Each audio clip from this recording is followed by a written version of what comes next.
Hi friends, welcome back to Poppy simple world. ഇന്ന് നമുക്കൊരു duck roast തയ്യാറാക്കാം. അതിനായിട്ട് നമ്മളിവിടെ താറാവൊക്കെ നല്ല പോലെ കട്ട് ചെയ്ത് ക്ലീൻ ചെയ്ത് കഴുകി എടുത്തിട്ടുണ്ട് കേട്ടോ. ഇനി അതിലേക്ക് ഉപ്പ്, മഞ്ഞൾപ്പൊടി, മുളക് പൊടി, അതുപോലെ വെളുത്തുള്ളി നല്ല പോലെ ഒന്ന് ചതച്ചെടുത്തത്, ഒരല്പം നാരങ്ങ നീര്, പിന്നെ ആവശ്യത്തിന് കുരുമുളക് പൊടി, ഇത്രയും കൂടി ചേർത്ത് നല്ല പോലെ ഒന്ന് മിക്സ് ചെയ്ത് വയ്ക്കാം.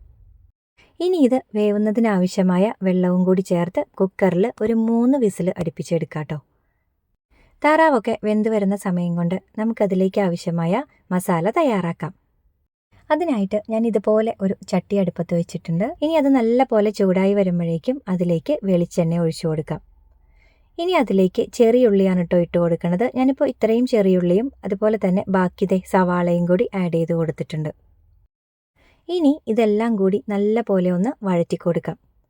ഇത് പാകത്തിനൊന്ന് വഴണ്ടി വരുമ്പോഴേക്കും അതിലേക്ക് മഞ്ഞൾപ്പൊടിയും അതുപോലെ ഉപ്പും കൂടി ചേർത്ത് കൊടുക്കാം.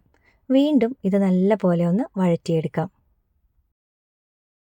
ഇനി ഇതിലേക്ക് നല്ല പോലെ പഴുത്ത ഒരു തക്കാളി ഇതുപോലെ കട്ട് ചെയ്ത് ചേർത്ത് കൊടുക്കാം.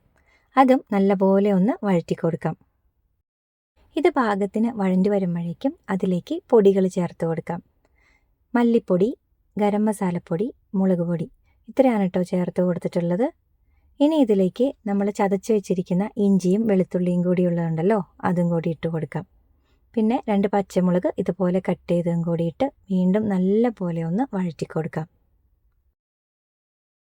അപ്പോഴേക്കും താറാവൊക്കെ നല്ല പോലെ വെന്ത് കിട്ടിയിട്ടുണ്ട്.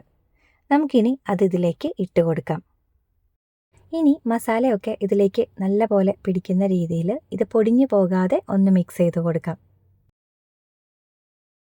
ഇനി ഇതിലേക്ക് നമ്മളിത് വേവിച്ചെടുത്ത വെള്ളം ഉണ്ടല്ലോ, അത് ആഡ് ചെയ്ത് കൊടുക്കാം. വീണ്ടും ഇതെല്ലാം കൂടി നല്ല പോലെ ഒന്ന് മിക്സ് ചെയ്ത് കൊടുക്കാം. എന്നിട്ട് ഇതിലേക്ക് പെരിഞ്ജീരകം പൊടിച്ചതും അതുപോലെ കുരുമുളക് പൊടിയും കൂടി ചേർത്ത് കൊടുക്കാം. നമുക്ക് വേണമെങ്കിൽ ഇതിലേക്ക് ആദ്യം തന്നെ തേങ്ങാക്കൊത്ത് ചേർത്ത് കൊടുക്കാം കേട്ടോ. ഞാനിവിടെ അത് ചേർത്തിട്ടില്ല. ഇനി ഇതിലേക്ക് ആവശ്യത്തിന് വേപ്പില കൂടി ഇട്ട് കൊടുക്കാം. ഈ സമയത്ത് ഉപ്പ് വേണമെങ്കിൽ നോക്കിയിട്ട് ചേർത്ത് കൊടുക്കാം കേട്ടോ. എനിക്കിവിടെ പാകത്തിനായതുകൊണ്ട് ഞാൻ ചേർക്കണില്ല.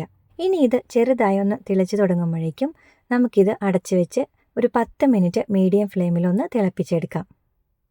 അപ്പോഴേക്കും ഇതിലെ വെള്ളമൊക്കെ നല്ല പോലെ വറ്റി ചാറൊക്കെ ഒന്ന് കുറുകി വരും കേട്ടോ. ഇത് കുറച്ച് സമയം ഇരിക്കുമ്പോഴേക്കും വീണ്ടും ഗ്രേവിയൊക്കെ ഒന്നുകൂടി തിക്കായി വരും.